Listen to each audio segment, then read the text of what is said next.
పలమనేరు ప్రజలందరికీ నా పాదాభివందనాలు. ఈరోజు ప్రెస్ ఏమనగా 24వ తారీఖు బుధవారము 8:30కి గుండుబాయి దగ్గర నుండి రంగమహల్ వీధిలో జిలానీ సర్కిల్ దగ్గర,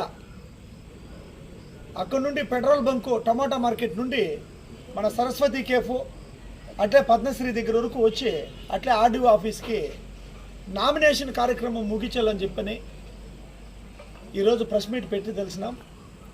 భగవంతుడి దయో మీ అందరిలో కాంగ్రెస్ అనే ఒక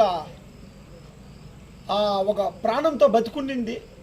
భగవంతుడి దయ లక్షలాది మంది కాంగ్రెస్ అంతే పడిచచ్చే వాళ్ళందరూ కూడా ఈరోజు సిరిమలమ్మ సభని ఏ విధంగా అయితే గత 20 సంవత్సరాల్లో ఏ టీడీపీ కానీ ఏ వైఎస్ఆర్సీపీ కానీ ఎవరు పెట్టలేనటువంటి గొప్ప సభని 20 సంవత్సరాల్లో కాంగ్రెస్ పార్టీ తరపున పెట్టడం జరిగింది. ఇది మా జీవితంలో మర్చిపోలేము. పలమనేరు నుండి వచ్చిన ప్రతి ఒక్కరికి మళ్ళీ ఇంకొకసారి ప్రెస్ ముందర పాదాభివందనం తెలుపుకుంటా ఉన్నాం. ఈసారి నామినేషన్ కార్యక్రమాన్ని ఆ భగవంతుడి దయ వల్ల చాలా గొప్పగా బలంగా చేయాలనుకున్నాం. అందరికీ ఊరూరా ఇంటిమేషన్ ఇస్తూ ఉన్నాం. స్వచ్ఛందంగా ప్రతి ఒక్కరూ పలమనేరు ప్రజలందరూ ఒకసారి ఈ కాంగ్రెస్ పార్టీ, ఇది నా నామినేషన్ కాదు, 2,55,000 మంది ఇన్ని ఏండ్లుగా కాంగ్రెస్ పార్టీలో ఎవరెవరు ఉంటారో మీ అందరి నామినేషన్ ఇది, మీ అందరి కార్యక్రమం ఇది, మనందరి కార్యక్రమం ఇది. ఈ కార్యక్రమానికి తప్పకుండా అందరూ విచ్చేసి గుండుబావి దగ్గరికి 8:30కి 24వ తారీఖు బుధవారం రోజు 8:30కి మన పలమనేరు నియోజకవర్గ ప్రజలందరూ రావాలని చెప్పి మనస్ఫూర్తిగా నేను కోరుకుంటూ ఉన్నాను. ఒక్క ఊరు వదలట్లేదు, ప్రతి ఊరు తిరుగుతూ ఉన్నాను. ఈరోజు 5 సంవత్సరాల నుండి ఒక ఎమ్మెల్యే, ఇంకొక 5 సంవత్సరాలు ఒక ఎమ్మెల్యే, వీళ్ళు ఏ గ్రామం తిరిగినారో లేదో తెలియదు, కానీ ప్రతి గ్రామాన్ని ప్రతి మనిషితోన ఈరోజు వచ్చేసి నేను తిరుగుతూ ఉన్నాను. వాళ్ళందరి కష్టాలని అడిగి తెలుసుకుంటా ఉన్నాను.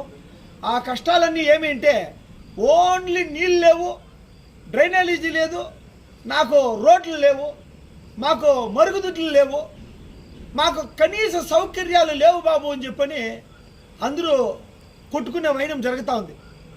ఏడుస్తూ ఉన్నారు ఆడబిడ్డలంతా అక్కడ. ఇంకొక సంతోషమైన విషయం ఏమంటే, ఈరోజు అందరికీ పలమనేరు పట్టణంలో, పలమనేరు నియోజకవర్గంలో అందరికీ తెలిసిపోయిన విషయం ఏమంటే,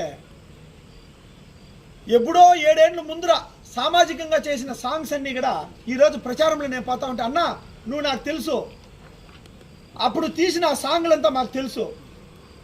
నువ్వో రాయి నేనో శిల్పి, చెక్కుతున్నంతసేపు నిన్ను నేను చెక్కుతున్నంతసేపు, ఆ తరువాత అంటారంతా నిన్ను దేవుడని, నేను అంటరాడివాడిని.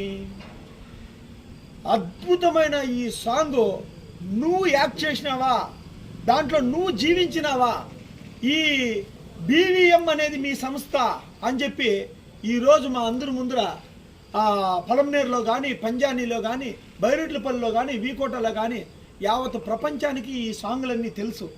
సామాజికంగా ఈ సాంగ్లన్నీ నువ్వు చేసినావా అని అందరూ అడుగుతూ ఉంటే నాకు చాలా సంతోషం వేస్తూ ఉంది. పిలిచి మరి నన్ను చూసి ఫోటోలు సెల్ఫీలు దిగుతూ ఉంటే ఒక హీరో కంటే గొప్పగా, అది ఎవరు, మాజీ రిటైర్డ్ ఆఫీసర్లు, టీచర్లు, పెద్ద పెద్ద మహానుభావులు, మేధావులందరూ కూడా ఈ సాంగ్స్ అన్ని చూసి రిసీవ్ చేసుకుంటా ఉంటే చాలా సంతోషం వేస్తూ ఉంది.